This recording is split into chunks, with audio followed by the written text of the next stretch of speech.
मध्य प्रदेश के मुख्यमंत्री डॉक्टर मोहन यादव ने विपक्ष को रावण और कंस की प्रवृत्ति का बताते हुए आह्वान किया है कि भगवान कृष्ण ने जिस तरह से शिशुपाल का सुदर्शन चक्र से धड़ अलग कर दिया, उसी तरह से जनता मतदान करते हुए सनातन धर्म को अपशब्द देने वालों को धराशायी करे। उन्होंने दावा किया कि जिस तरह से अयोध्या में भगवान राम मुस्कुरा रहे हैं, ठीक उसी प्रकार मथुरा में कृष्ण भी मुस्कुराएंगे। उक्त बातें मध्य प्रदेश के मुख्यमंत्री मोहन यादव ने बलिया के दुबे छपरा स्थित एक इंटर कॉलेज के मैदान में भारतीय जनता पार्टी से बलिया लोकसभा के प्रत्याशी नीरज शेखर के समर्थन में एक जनसभा को संबोधित करते हुए कहा। कंस की संस्कृति की जय जयकार कराएं। अरे भगवान कृष्ण की जय जयकार नहीं कराएं तो किसकी कराएंगे? और जब आप भगवान राम अयोध्या में मुस्कुरा रहे हैं, मैं महाकाल की धरती से आता हूँ, मेरे साथ जयकारा बोलिए, बोले महाकाल महाराज की। जब महाकाल मुस्कुरा रहे हैं, भगवान राम मुस्कुरा रहे हैं, तो जमुना जी वाले ने क्या बिगाड़ा? आपकी बार कृष्ण कन्हैया को मुस्कुराना चाहिए कि नहीं मुस्कुराना चाहिए? गोपाल कृष्ण को मुस्कुराना चाहिए कि नहीं मुस्कुराना चाहिए? तो योगी जी ने भी तैयारी कर ली और मोदी जी तो और आगे निकले। उनने द्वारका जी के अंदर भेद द्वारका तक जाने का पुल बना दिया है। और भगवान कृष्ण को नमन करते हुए इस उम्र में भी मोदी जी ने भगवान की डूबी हुई भेद द्वारका में जाकर के मोर पंख चढ़ाए थे।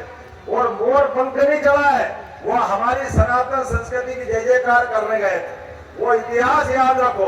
आप उल्टा जो आपके घर वोट मांगने आए, आप उनसे कहना कि भैया बताओ, आप भगवान राम के मंदिर का क्यों विरोध कर रहे थे? अरे भगवान राम के मंदिर में अब तो मुस्कुरा रहा है, एक आध फोटो खिंचवा के आए क्या? कोई ये गए क्या इनके पास मथुरा, अयोध्या, द्वारका?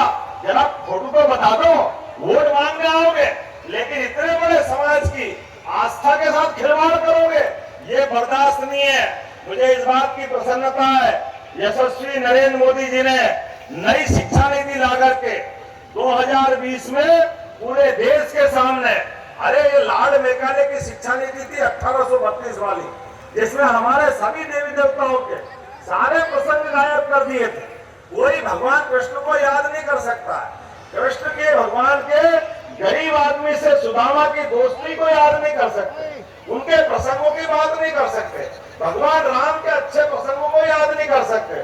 मुझे इस बात की प्रसन्नता है, 2020 की शिक्षा नीति लागू करके हमने नई पीढ़ी को भी, वर्तमान में तो ये हमारे देवस्थान आनंद में डूबेंगे ही, लेकिन भविष्य में भी इनकी जय जयकार करने के लिए इनके बीच के अच्छे प्रसंगों को हमने शिक्षा नीति का हिस्सा बनाया। नरेंद्र मोदी जी के लिए ऐसे ही नहीं कहते हैं, अरे कानून, आप तो बैठे राज्यसभा में बैठे, जोरदार ताली बजा नीरज जी के लिए। अंग्रेजों का कानून आईपीसी 1862 का अपराध दंड संहिता, भारतीय दंड संहिता, अरे इस देश के अंदर कानून